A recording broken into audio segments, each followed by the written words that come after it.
ईश्वर ने आज से करोड़ों वर्ष पहले यह संसार बनाया। पहली बार नहीं बनाया, पहले भी बहुत बार बनाया, इस बार भी बनाया, आगे भी बनाएगा। जब संसार बनाया तो मनुष्य बनाए, पशु पक्षी बनाए, सब प्रकार के प्राणी बनाए। मनुष्यों को चार वेदों का ज्ञान दिया। उन वेदों में बताया कि हमें कैसे जीना चाहिए, कैसे सोचना चाहिए, कैसे बोलना चाहिए, कैसे काम करना चाहिए, सही क्या और गलत क्या, मनुष्य आपस में कैसा व्यवहार करें और पशु पक्षियों के साथ कैसा व्यवहार करें। ये सारी बातें ईश्वर ने चार वेदों में बताई। और सही गलत को पहचानने के लिए एक विद्या बताई जिसका नाम है न्याय विद्या। इस न्याय विद्या से हमें ये पता चलता है कि हमें ठीक ढंग से कैसे सोचना चाहिए। संसार में सबसे बड़ी कला है ठीक ढंग से सोचना। इस कला को बहुत थोड़े लोग जानते हैं, बहुत थोड़े। जिसका चिंतन ठीक होता है उसका बोलने का भाषण व्यवहार भी ठीक होता है। जिसका चिंतन ठीक होता है उसका आचरण भी ठीक होता है। तो हम जो भी बोलते और आचरण करते हैं उसका आधार हमारा चिंतन है। तो सही ढंग से कैसे सोचें, इस विद्या को न्याय दर्शन में बताया है। इस विद्या के बनाने वाले महर्षि गौतम जी थे, जिन्होंने वेदों को पढ़कर गुरुजनों से ये विद्या प्राप्त की और हमारे सबके सामने ये विद्या प्रस्तुत की। उन्होंने इस विद्या का आविष्कार नहीं किया। विद्या तो वेदों की है, ईश्वर ने बताई थी। उन्होंने वेदों से पढ़कर गुरुजनों से सीखकर खूब तपस्या करके समाधि लगाकर इस विद्या को ठीक ठीक समझा और अपने जीवन में उतारा। और फिर हम सबकी सुविधा के लिए एक पुस्तक रूप में बताया। इनकी पुस्तक में छोटे छोटे सूत्र हैं। सूत्र मतलब संस्कृत भाषा के छोटे छोटे वाक्य। अब वो वाक्य बहुत छोटे हैं, सब लोग नहीं समझ पाते। विशेष बुद्धिमान लोग ही उनको समझ पाते हैं। फिर सब लोग जब नहीं समझ पाए तो दूसरे विद्वानों ने, ऋषियों ने सोचा कि इसकी व्याख्या करनी चाहिए जिससे और अधिक लोग लाभ उठा सकें। तो इन सूत्रों पर एक भाष्य लिखा गया व्याख्या रूप संस्कृत में। वो भाष्य लिखा महर्षि वात्स्यायन जी ने। उन्होंने इस विद्या को और थोड़ा खोल के समझाया। ये दोनों ऋषि हैं। हमारी दृष्टि में ऋषि प्रामाणिक होते हैं। वो सच्चे ईश्वर भक्त होते हैं, समाधि लगाते हैं, ईश्वर की अनुभूति करते हैं समाधि में, और इन विद्याओं को ईश्वर से पढ़ते हैं, सीखते हैं, इसलिए वो प्रामाणिक होते हैं। तो हम इन दोनों को, महर्षि गौतम जी और महर्षि वात्स्यायन जी, इन दोनों को प्रामाणिक मानते हैं। इस विद्या को मैंने लंबे समय से पढ़ा। लगभग 45-48 वर्ष हो गए मुझे इस विद्या को पढ़ते हुए और पढ़ाते हुए। लगभग 150 बार से अधिक मैं इस न्याय दर्शन को पढ़ चुका हूँ और मुझे इसमें बहुत अच्छी रुचि है। और इसका मैं देश भर में खूब प्रचार करता हूँ। तो सोचा कि ईश्वर की कृपा से, गुरुजनों के आशीर्वाद से मुझे जो विद्या प्राप्त हुई, इसका लाभ और लोगों को भी मिलना चाहिए। इस भावना से मैं इस विद्या को प्रचारित प्रसारित करता रहता हूँ।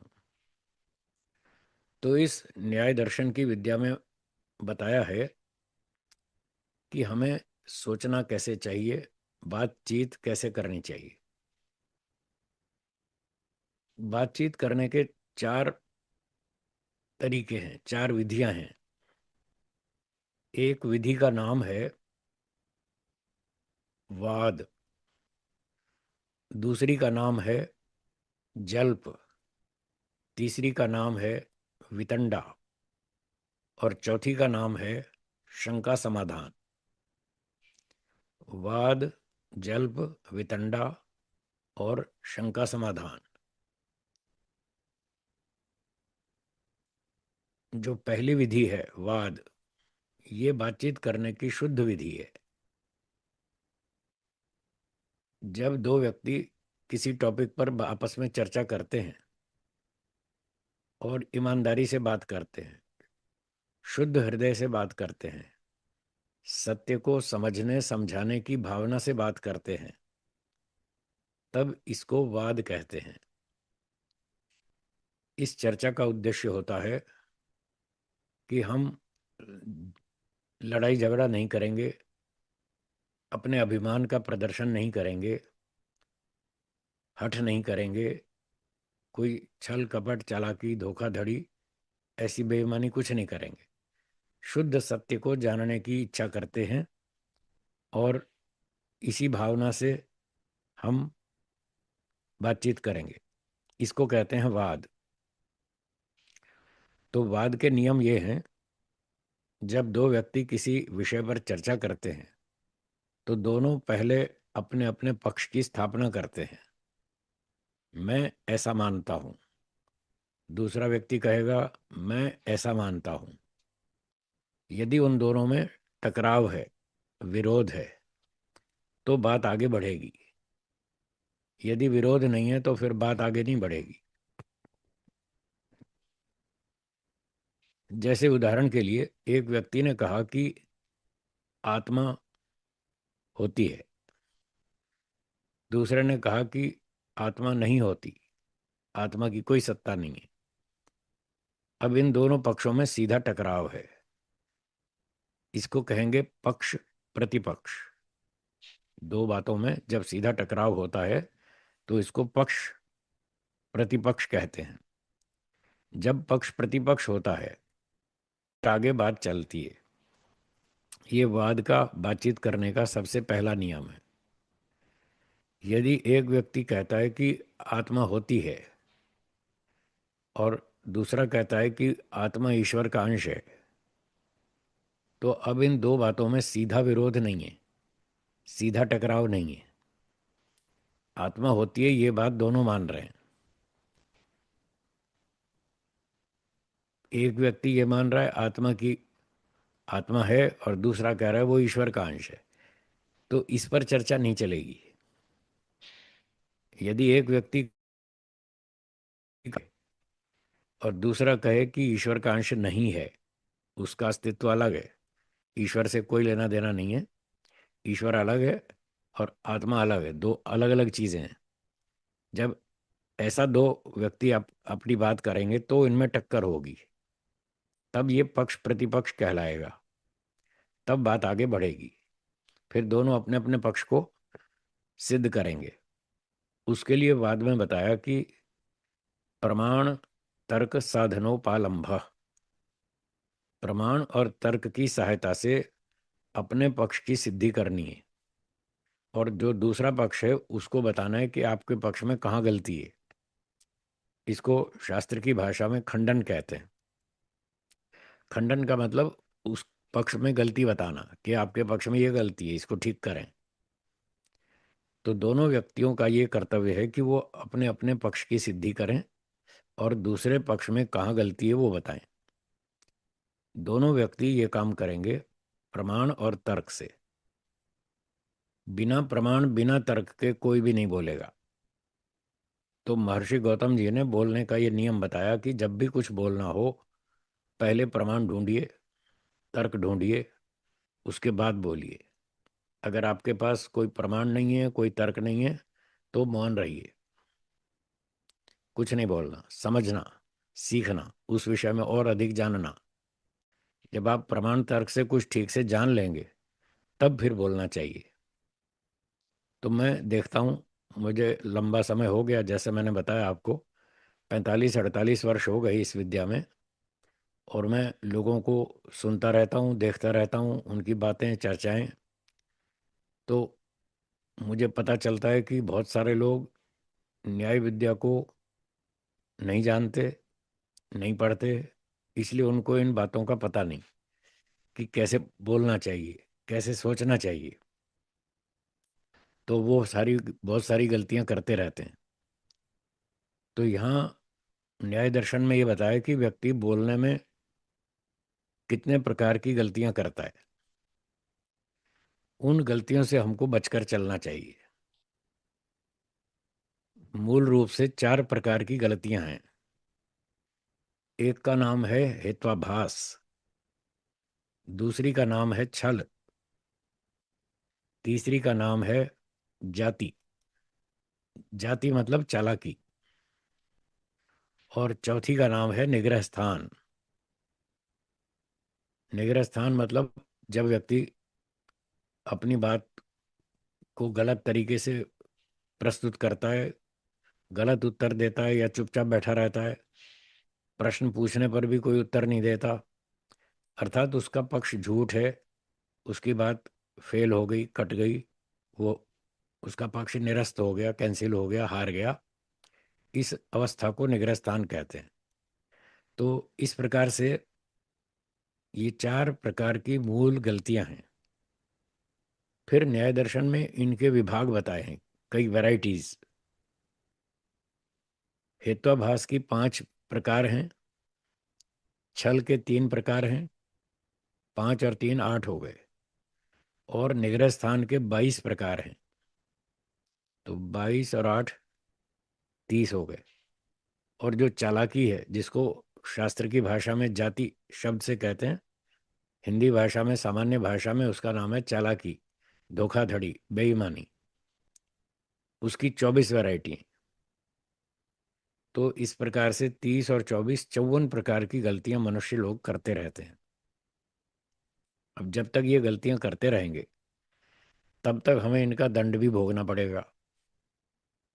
आप व्यवहार में कहीं कहीं कुछ गलती कर जाते हैं, और आपको भी पता चल गया कि ओहो मुझसे गलती हो गई, और सामने वाले ने भी समझ ली, तो आप वहाँ तो बोल देते हैं सॉरी साहब, गलती हो गई। तो जैसे यहाँ सॉरी बोलते हैं, और आपको थोड़ा संकोच होता है, थोड़ी शर्म भी आती है, थोड़ा ऐसा लगता है कि भाई अच्छा नहीं हुआ ये व्यवहार। तो ऐसे ही ये सारा दिन हम 24 54 गलतियां करते रहते हैं। अब हमें क्योंकि पता नहीं चलता, इसलिए हम सॉरी नहीं बोलते। और भगवान तो सारी गलतियां पकड़ता रहता है कि ये देखो आदमी कहाँ कहाँ भूल कर रहा है, कैसे बोल रहा है, चालाकी कर रहा है, धोखा दे रहा है, छल कपट कर रहा है, बेईमानी कर रहा है। मन में कुछ और है, ऊपर से कुछ और बोलता है, कहीं अनजाने में करता है, कहीं जानबूझ के करता है। तो एक तरह से देखें तो सारा ही दिन हम सॉरी सॉरी सॉरी बोलते रहेंगे भगवान के सामने, अगर हमें समझ में आए तो हमने कहाँ कहाँ गलती की। और नहीं आई समझ में तो भगवान तो पकड़ ही लेगा, फिर दंड तो देगा ही देगा। तो शास्त्रों में बताया कि अनजाने में गलती करेंगे तो थोड़ा दंड कम मिलेगा, और जानबूझ के करेंगे तो फिर अधिक मिलेगा। इसलिए हमको गलती से बचना चाहिए, सावधानी से व्यवहार करना चाहिए, न्याय विद्या को सीखना चाहिए, गलतियों से बचकर चलना चाहिए। जब हम छोटे थे, हमको चलना नहीं आता था, तो हमारे माता पिता ने हमको चलना सिखाया। धीरे धीरे हमने चलना सीखा, और फिर कभी गिर जाते थे, फिर हमारे माता पिता कहते थे कोई बात नहीं बेटा, खड़े हो जाओ, उठो उठो उठो। फिर हम उठ जाते थे, फिर थोड़ा हाथ पैर मारते थे, जोर लगाते थे, फिर धीरे धीरे चलने लगते थे। तो ऐसे सीखते सीखते धीरे धीरे हम सीख गए और चलने लगे, फिर दौड़ने भी लग गए। तो ऐसे धीरे धीरे हम चलना और दौड़ना भी सीख गए। ऐसे ही बोलने के और सोचने के क्षेत्र में भी हम बहुत सी गलतियां करते हैं, और धीरे धीरे इसको भी सीख लेंगे तो इन गलतियों से भी बचेंगे। जब हमको माता पिता ने सिखाया कि देखो ये सीधी सड़क है, इस सड़क पे चलना है, इधर गड्ढा है, गड्ढे में नहीं गिरना, तो जब हमको गड्ढे समझ में आ गए, अब हम गड्ढों से बचकर चलते हैं। गिरेंगे तो चोट लगेगी, चोट खाना कोई चाहता नहीं, इसलिए फिर हम सावधानी से चलते हैं और गड्ढों से बचकर चलते हैं। जैसे सड़क पर चलने में लापरवाही की तो गड्ढे में गिरेंगे और चोट खाएंगे, ऐसे ही सोचने और बातचीत करने की सड़क पर, अब अलंकारिक भाषा बोल रहा हूँ, सोचने और बोलने की जो हमारी बातचीत करने की जो सड़क है, इस सड़क पर भी 54 गड्ढे हैं। ये सारी 54 गलतियां 54 गड्ढे हैं। इनसे बचकर चलना है हमको, नहीं तो गड्ढे में गिरेंगे, फिर चोट खाएंगे, मार पड़ेगी, दंड मिलेगा। तो ये विस्तार से जब पढ़ेंगे तो धीरे धीरे समझ में आएगा। आज तो हम केवल आप में रुचि पैदा करना चाहते हैं, थोड़ा सी भूमिका बताकर कि आपको इस विद्या में रुचि पैदा हो जाए कि हाँ ये विद्या सीखने जैसी है। नहीं तो हम ऐसे ही गलतियां करते रहेंगे और फिर ईश्वर के दंड के पात्र बनेंगे।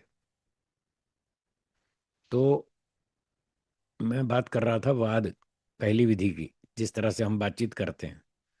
तो वाद में पहला नियम हुआ कि अपने पक्ष की स्थापना करें दोनों व्यक्ति, फिर प्रमाण और तर्क से अपनी बात को सिद्ध करें और दूसरे की गलतियां बताएं, उसके पक्ष का खंडन करें।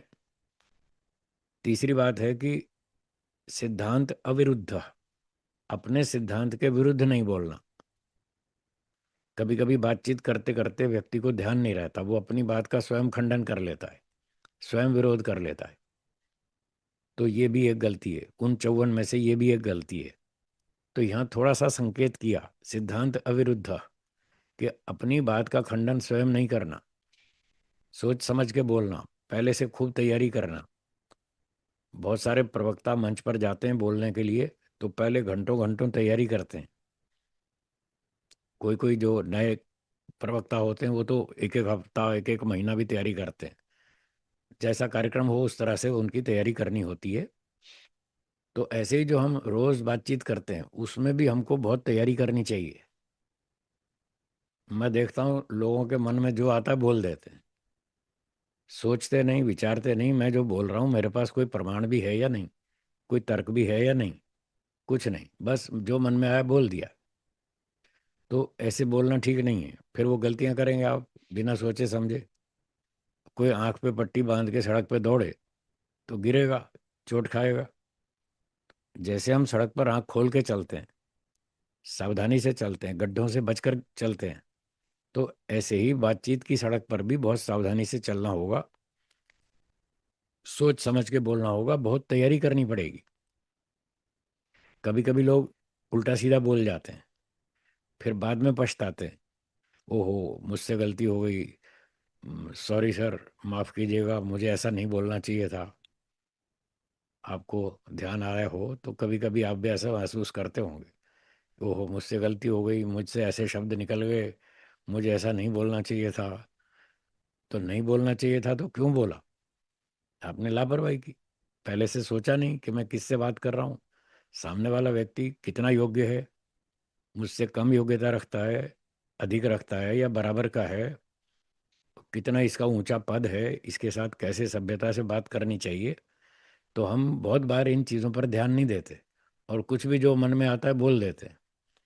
कभी कभी छोटी मोटी बात पे गुस्सा आ जाता है और फिर गुस्से में नियंत्रण नहीं करते कि मुझे अपने गुस्से पर कंट्रोल करना चाहिए, ऐसा नहीं करते और बस बोल जाते हैं, बाद में फिर पश्चाताप करते हैं। तो ऐसा ना हो, इसलिए बहुत सोच समझकर विचार करके बोलें। तो ये एक सावधानी बताई, सिद्धांत अविरुद्ध, अपने सिद्धांत के विरुद्ध ना बोलें, सोच समझकर बोलें, नाप तोल कर बोलें, पहले से शब्दों का चुनाव करें कि मुझे किन शब्दों का प्रयोग करना है। जो व्यक्ति ऐसे तैयारी करता है तो वो संभल कर बोलता है और गलतियों से बच जाता है। और इसके बाद अगली बात है पंच अवयव उपपन्ना। वाद के नियमों में एक अगला नियम है पंच अवयव उपपन्ना। जब बातचीत में प्रमाण दिए जाते हैं, तर्क दिए जाते हैं, तो कहीं कहीं ऐसा होता है कि एक व्यक्ति ने कोई प्रमाण दिया कि इस विषय में वेद में ये प्रमाण है, तो दूसरे व्यक्ति ने वो प्रमाण सुना और फिर उसने कहा नहीं नहीं, ये प्रमाण तो ठीक नहीं है, आप जो इस वचन का अर्थ बता रहे हैं ये तो ठीक नहीं है। मेरे विचार से, मेरी दृष्टि में तो इस वचन का ये अर्थ है। वो अपना अर्थ बदल देता है। तो अब वो जो वेद वचन या किसी और शास्त्र का वचन जो पहले से निश्चित किया गया था, अब उस वचन की व्याख्या करते समय दो व्यक्तियों में टकराव हो गया। एक ही वचन का दो व्यक्ति अलग अलग अर्थ कर रहे हैं। शास्त्र दोनों को स्वीकार है, प्रमाण दोनों को स्वीकार है, पर अर्थ में टकराव हो गया। एक व्यक्ति कहता है ये अर्थ है, दूसरा कहता है ये अर्थ है। अब कैसे पता चले किसका किया हुआ अर्थ ठीक है? तो ऐसी स्थिति में फिर इस पद्धति का प्रयोग किया जाता है जिसको बोलते हैं पंचावयव। तो उसमें पांच हिस्से होते हैं वाक्य में, जो हमें पांच हिस्से पूरे करके अपने वाक्य को कंप्लीट करना होता है।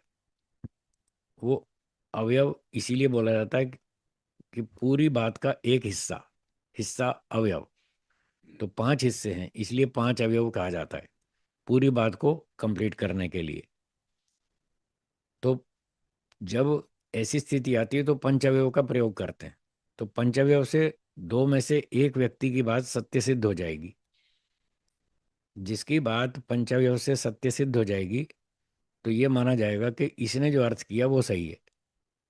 और जिसकी बात पंचअवयव से कट जाएगी, झूठ सिद्ध हो जाएगी, तो ये माना जाएगा कि इसने जो इस पंक्ति का, इस वचन का अर्थ किया उसका अर्थ गलत है। तो इस प्रकार से वाद में एक पद्धति ये है पंचअवयव का प्रयोग करना। ये सारे नियम हैं शुद्ध बातचीत के। ईमानदारी से जब दो व्यक्ति किसी विषय का निर्णय करना चाहते हैं तो इस पद्धति से बातचीत की जाती है। ये पहली पद्धति हुई। अब दूसरी पद्धति का नाम है जल्प।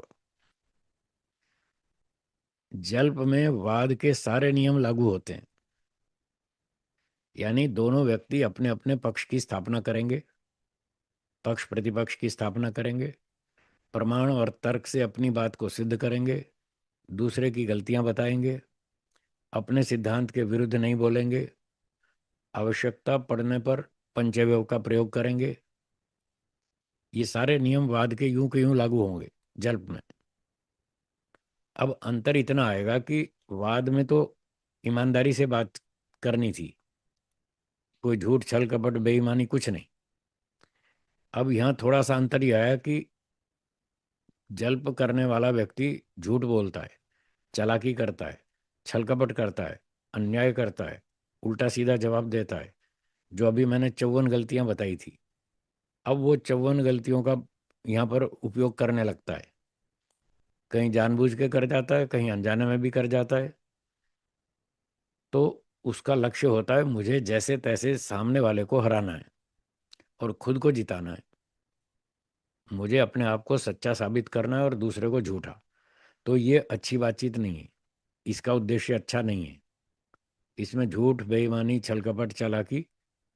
तो इसलिए ऋषियों ने कहा कि ये पद्धति से बात मत करो, इसमें तो लड़ाई झगड़ा होगा। अब हारना कौन चाहता है? कोई भी नहीं चाहता।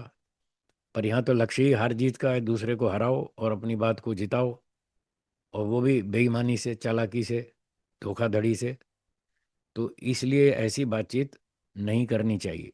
ऋषियों ने मना किया, वेदों में भी मना है। ऐसी खराब बातचीत नहीं करनी चाहिए। ईमानदारी से बात करो, वो ठीक है, उसका परिणाम भी अच्छा आएगा और उसमें व्यक्ति किसी तथ्य पर पहुंचेगा, फिर बुराइयों को छोड़ेगा, अच्छाइयों को धारण करेगा, उसका जीवन अच्छा बनेगा, उसको अच्छा फल मिलेगा। इस तरह से पहली पद्धति से ही बात करनी चाहिए। पर कुछ लोग संसार में ऐसे हैं, वो नहीं चलते ईमानदारी से। सबकी अपनी अपनी बुद्धि है, अपने अपने संस्कार हैं, तो वो छल कपट, चालाकी, धोखाधड़ी करते हैं। तो ये परिचय दिया गया कि कुछ लोग ऐसे भी बात करते हैं। जब लोग ऐसी बात करें तो आप सावधान हो जाएं और वहां बातचीत बंद कर दें, नहीं तो परिणाम लड़ाई झगड़ा होगा। ऐसे लोगों से बात ना करें। बताना इसलिए पड़ा कि आपको पहचान तो हो जाए कि ऐसे ऐसे गड्ढे होते हैं, ऐसे ऐसे गिर सकता है आदमी। सड़कों पर लिखा है सावधानी से चलें, सावधानी हटी और दुर्घटना घटी। वो इसीलिए लिखा है कि आपको चोट ना लगे, आपको नुकसान ना हो, इसलिए लिखा है सावधानी से चलें। तो यहाँ बातचीत में भी सावधानी से चलें, वाद का प्रयोग करें, जल्प वितंडे का नहीं। तो ये दूसरी पद्धति थी जिसमें बताया गया कि व्यक्ति झूठ, छल, कपट, चालाकी, बेईमानी करता है। परंतु वाद के नियमानुसार वो अपने पक्ष की स्थापना तो करता है। अब जो तीसरी पद्धति है वितंडा, वितंडा में और वाद में एक अंतर है। इसमें जल वितंडा में और जल्प में एक अंतर है। जल्प के सारे नियम वितंडा में लागू होते हैं। बस एक अंतर है कि जो वितंडा करता है वो अपने पक्ष की स्थापना नहीं करता। जल्प में दो व्यक्ति जो बात कर रहे थे, दोनों ने अपने अपने पक्ष की स्थापना की थी। एक ने कहा मैं आत्मा को मानता हूं, दूसरे ने कहा मैं नहीं मानता हूं। तो अपने अपने पक्ष की स्थापना तो की। पर ये जो वितंडा है, इस वितंडा में व्यक्ति अपने पक्ष की स्थापना ही नहीं करता और वो बस दूसरे व्यक्ति पर आक्रमण करता जाता है। आप ऐसा मानते हैं तो ये बताइए, ऐसा मानते हैं तो ये बताइए। दूसरे पर ही हमला करता जाएगा, अपनी बात कुछ नहीं कहेगा, मैं क्या मानता हूँ। अपनी जिम्मेदारी कुछ नहीं कि मुझे भी कुछ सिद्ध करना है, मुझे भी कोई प्रमाण देना है, कोई तर्क देना है, कुछ नहीं। बस दूसरे पे हमला करे जाओ, उसको डराए जाओ, धमकाए जाओ और उसको जैसे तैसे हराओ और गिराओ। तो ये भी पद्धति अच्छी नहीं है। तीसरी पद्धति वितंडा, ये भी गलत है। और दूसरी थी जल्प, वो भी गलत है। तो महर्षि गौतम जी ने भी और अन्य ऋषियों ने भी कहा कि इस तरह से बातचीत नहीं करनी चाहिए। शुद्ध बात करो, ईमानदारी से करो, वाद करो। तो ये थी तीसरी पद्धति वितंडा। जल्प और वितंडा दोनों पद्धतियां खराब हैं। इनको छोड़कर वाद वाली पहली पद्धति से बात करें। अब ये जो वाद है, ये दो बराबर के व्यक्तियों में होता है। यानी दोनों व्यक्ति पढ़े लिखे हैं, विद्वान हैं, दोनों ने शास्त्र पढ़े हैं, दोनों को बहुत सारी जानकारी है। तो वो दो व्यक्ति इस तरह से चर्चा कर सकते हैं। एक पक्ष बोलेगा भाई आपका पक्ष ये है तो आप अपने पक्ष की सिद्धि में प्रमाण दीजिए। तो वो पढ़ा लिखा है, विद्वान है, तो वो अपना प्रमाण दे देगा। फिर वो कहेगा अच्छा आपने ये बात कही तो आप भी अपने पक्ष को सिद्ध करने के लिए प्रमाण दीजिए।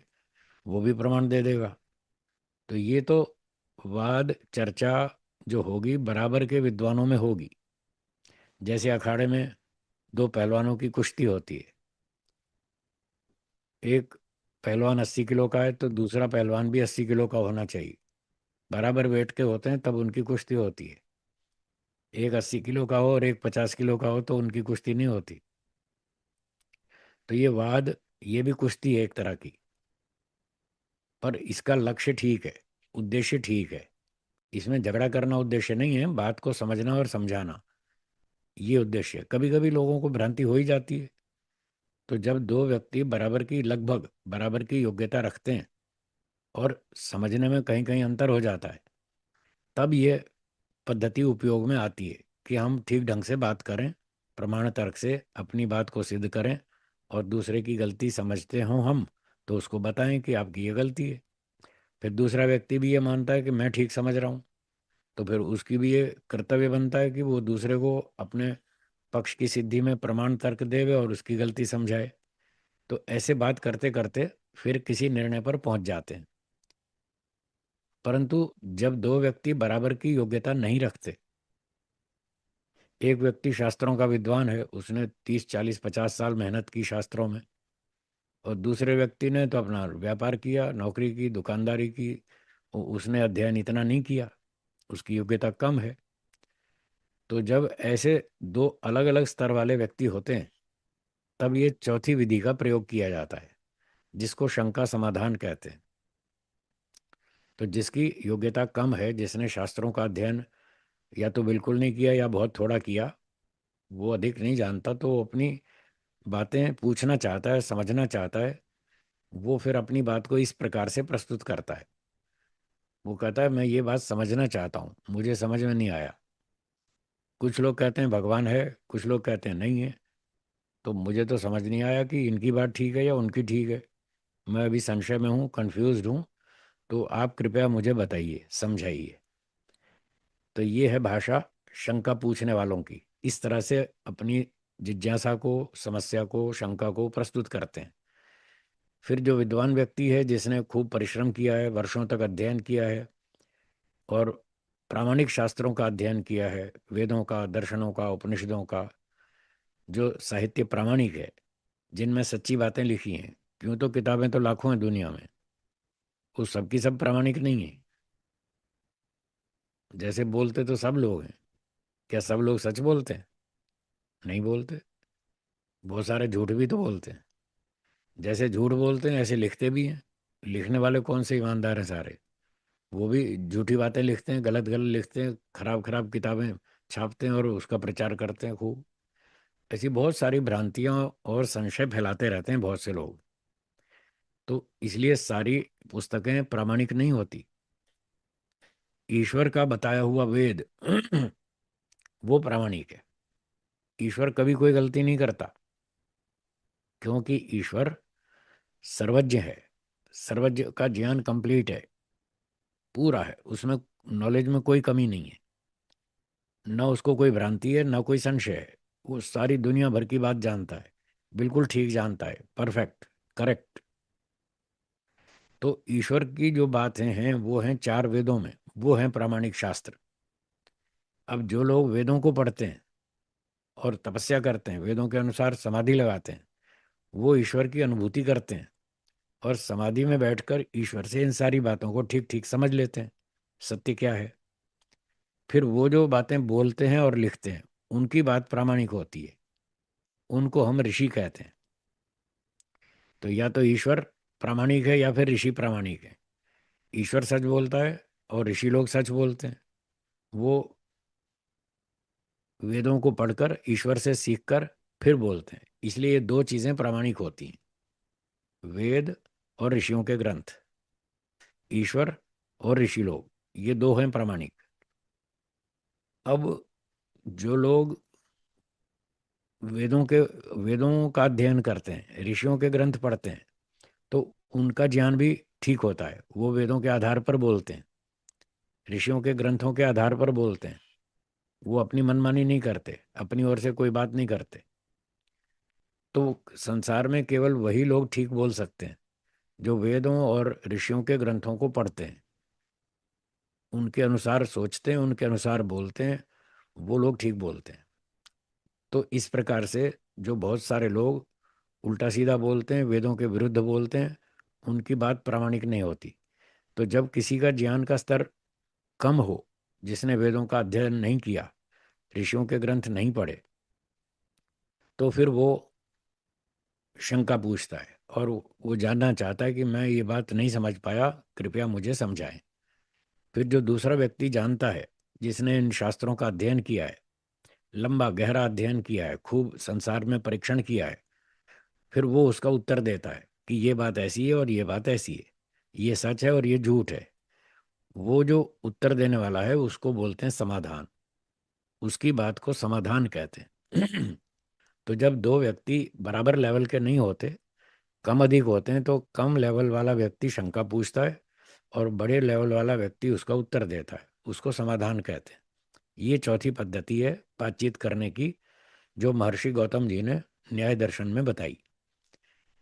तो ये चार पद्धतियां हैं, चार में से दो अच्छी हैं, पहली और चौथी, वाद और शंका समाधान, ये दो अच्छी हैं।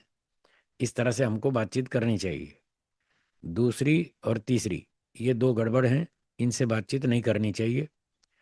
कोई व्यक्ति बात करते करते आपके साथ जल्प शुरू कर दे, छल कपट बेईमानी शुरू कर दे, तो फिर आप उस समय बातचीत को बंद कर दें, झगड़ा नहीं करें, उस बात को छोड़ दें कि ये व्यक्ति ठीक नहीं है, पात्र नहीं है, ये खामखा झगड़ा करेगा, इससे बात करने में कोई लाभ नहीं है, इसलिए उसको छोड़ दें।